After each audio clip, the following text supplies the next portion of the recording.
Hello.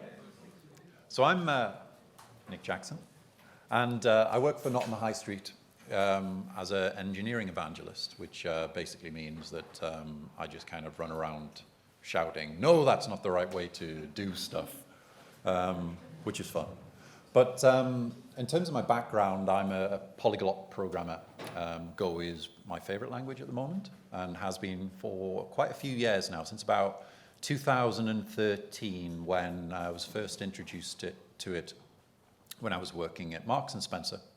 And we were like a Microsoft shop at the time. And then Ryan, who worked in the iOS team, was like, hey, there's this great language I've been playing around with called Go, and literally we fell in love with it and have done ever since. So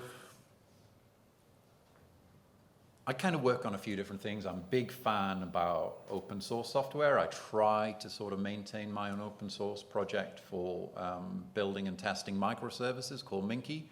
It's getting there. It's a slow process to get it where I want it to, but it's something I'm doing. And I'm also currently writing a book, Building Microservices in Go, which will be published in February next year. So that's Nick Jackson, Building Microservices in Go. It'll be out unpacked, probably about 40 quid. So Not on the High Street. We do all sorts of stuff. We are a polyglot engineering team. We used to be Ruby. Before we were Ruby, we were PHP. And now we can kind of do what we want within the bounds that if you mess up, you're the one that's getting out of bed, which I think is a fairly decent bound. But what I want to talk about today is building SDKs for your microservice APIs in Go and creating native cross-platform for Android and iOS. We're going to use GoMobile, which is literally a breeze. I wish I could say I was smart enough to do any writing on GoMobile, but I am barely smart enough just to execute the one command line that's needed. And we're going to integrate it into an Android app. We're going to tempt the demo gods not once, but twice. So we're going to do some live coding, and the live coding is going to interact with a web server running a microservice that I wrote yesterday, which is probably going to crash. Right, so the horrors of generating cross-platform code. So I've looked at this for a number of years, and it's the one thing that really got on my nerves. So I kind of really hated the concept of writing some controller logic or some model logic or something like that in Objective-C when I was creating an iOS app. And then I want to do the same app, but for Android, so I've got to repeat all of that code, and it was just a nightmare. So we looked at a few different methods. So we've looked at things like Xamarin, which is actually not a bad platform, JavaScript, which is, well, C and C++. Seriously, I'd rather go and play in traffic. I mean, that's like the pure kind of hell that you don't even want to go down. Unless, of course, spending sleepless nights trying to get third-party libraries to build with the NDK as your thing, well, I'll leave that up to you.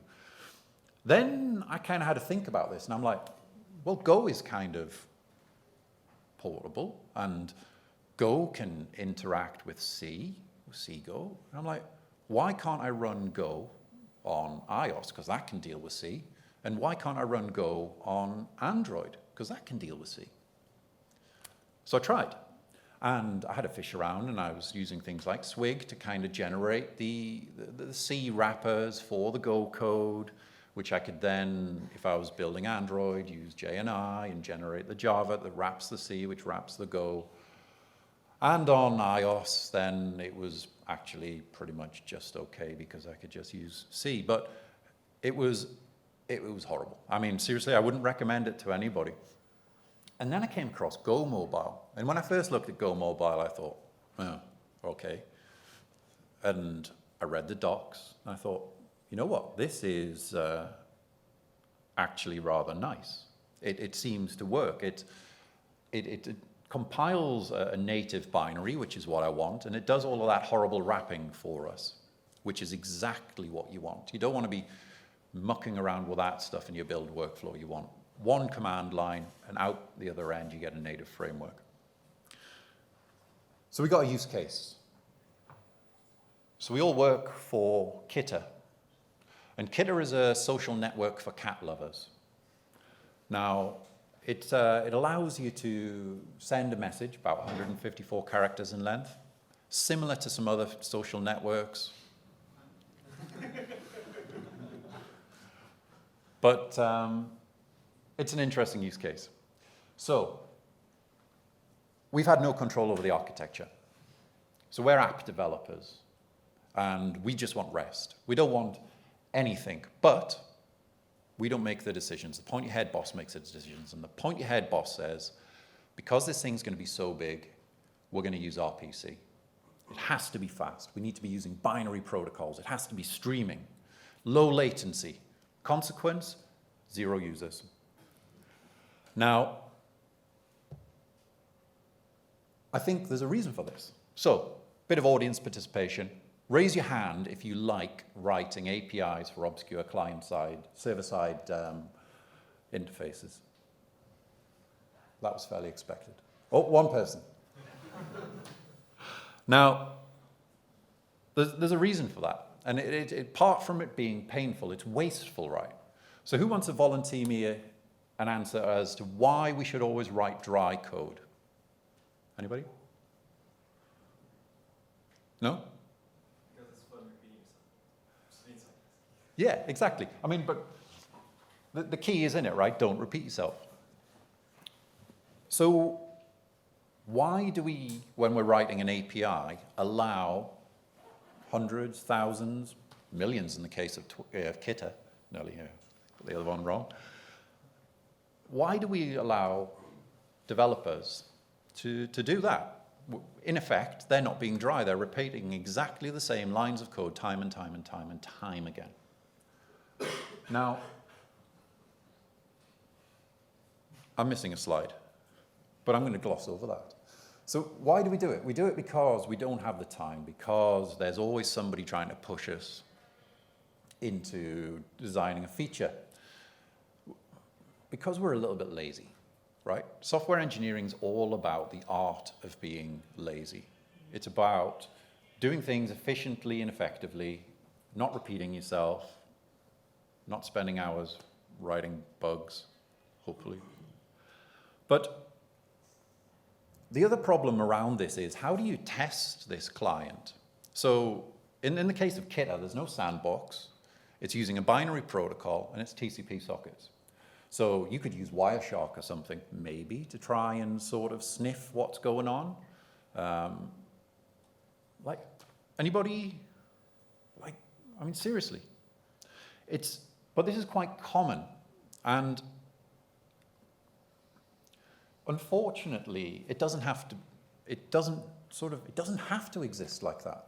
There's things like GoMobile, there's ways which, as microservice developers, we can really, really stop those hateful conversations when the app developers are looking at you like they want to murder your parents, all because you've suggested that they're going to have to interface with an RPC connection. And I don't blame them. And that's the slide that we should have saw earlier, but that one is out of order. Or maybe I'm out of order. Should we have a look at some code anyway? Right. This is where it all goes wrong.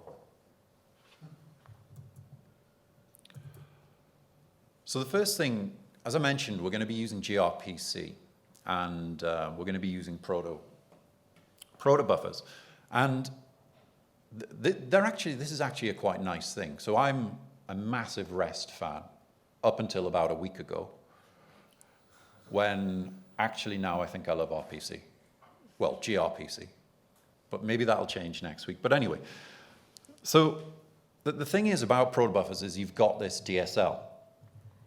And you can do things like defining your service here.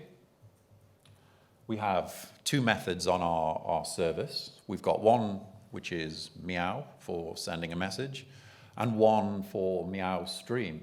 Now, the kind of the key is in that meow stream. This is not a one-shot returning. This is actually a stream. So if somebody subscribes to the stream, they will continue to get the messages which are pushed by the other users until the point that they disconnect.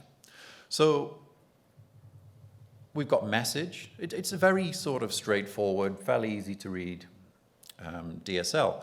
And to generate our Go code, that's fairly straightforward as well. We use the Protobuf tool, which is provided to us. And it's Google, and it works.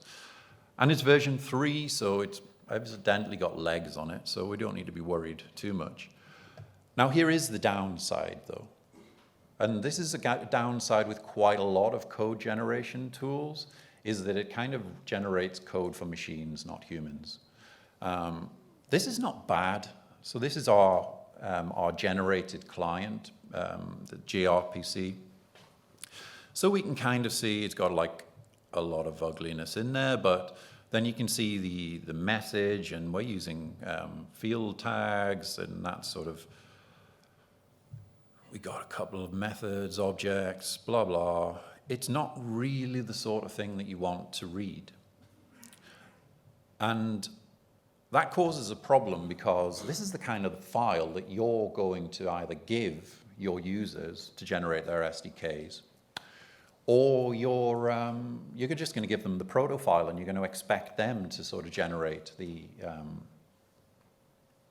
whatever their native code is.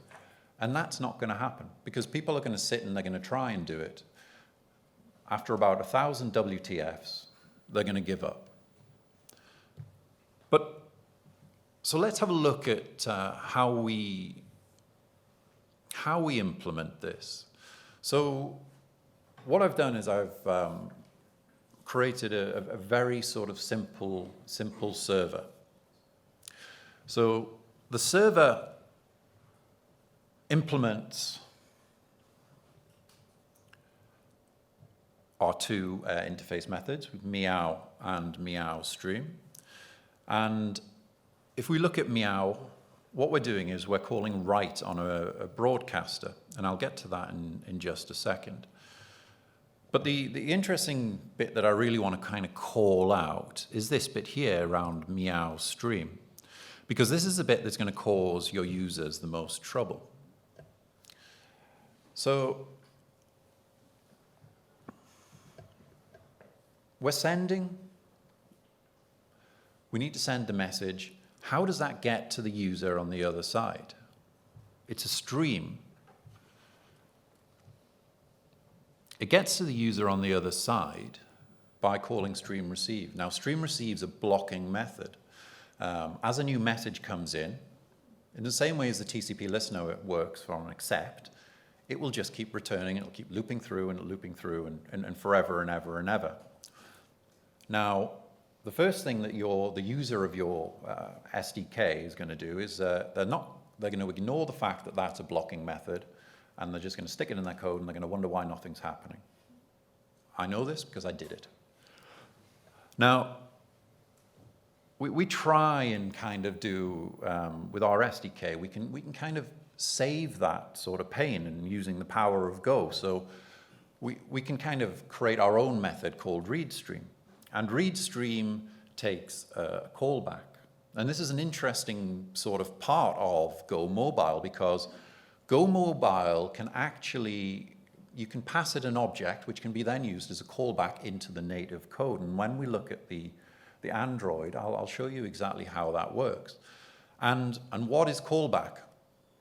Callback's an interface, right? I mean, like, how sweet is that? So this sort of gives us a lot of capability because, again, we've got a stream here. We can't just have one input and one output. In effect, it's going to sort of, it's blocking.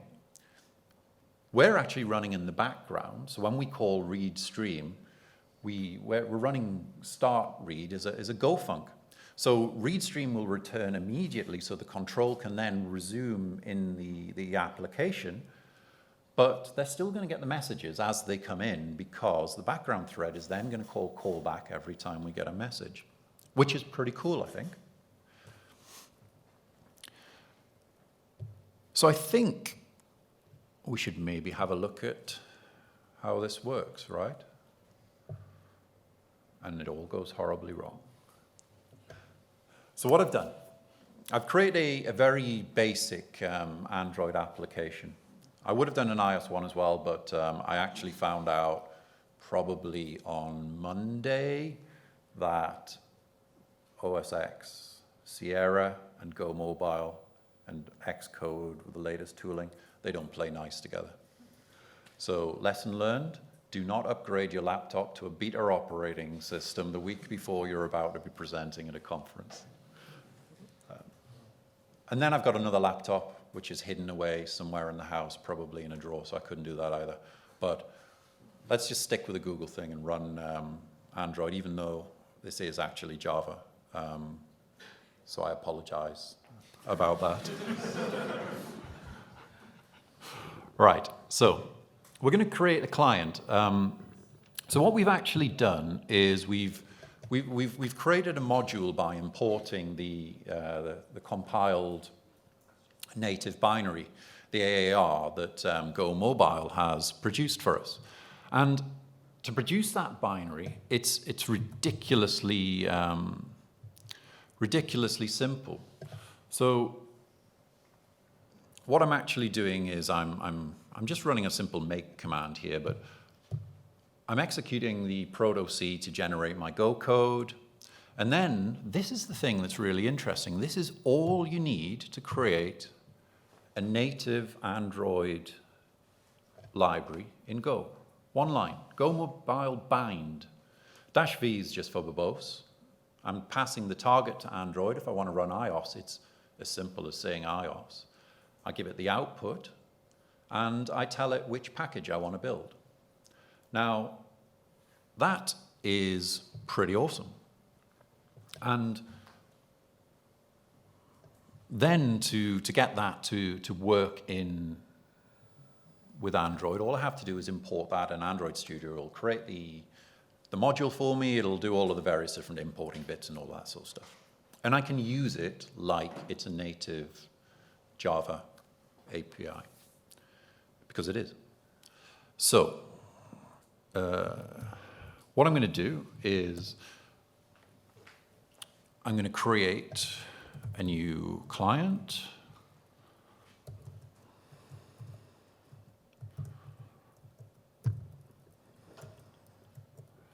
And we need to pass the client the network location.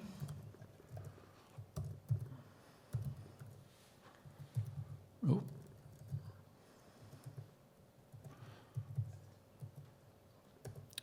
And then what we need to do is we need to create a callback.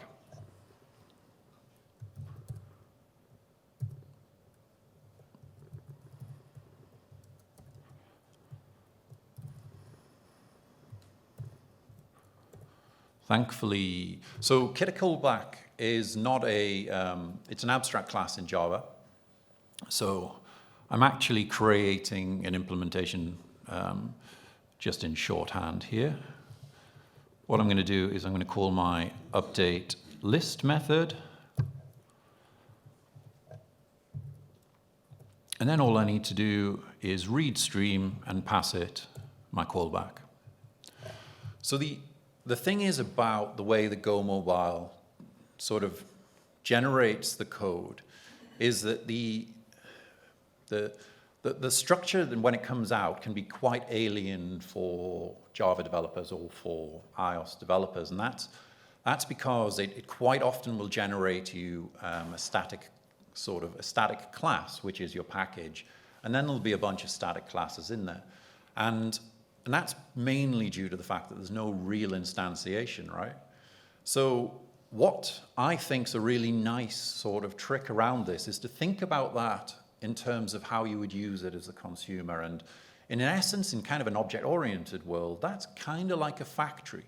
So if we name our package client factory, and we sort of, rather than using a sort of a Go idiom of like new something, we actually just call client factory.create.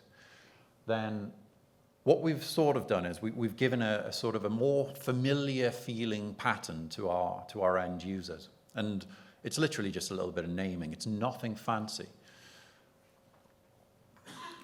So we've got all of that working. I'm going to take a deep breath. Do you reckon this is going to work? No? All right, come on, let's have it a go. Okay, so I am going to run the app, and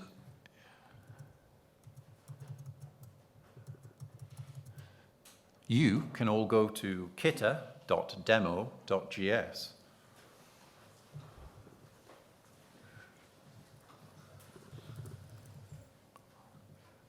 Oh yeah, that's just before it crashes under the weight. So that's pretty cool, right? I mean, I literally sort of knocked all of this code up yesterday. I shouldn't say that, should I? I should be like, I've been working on this code for ages for this presentation.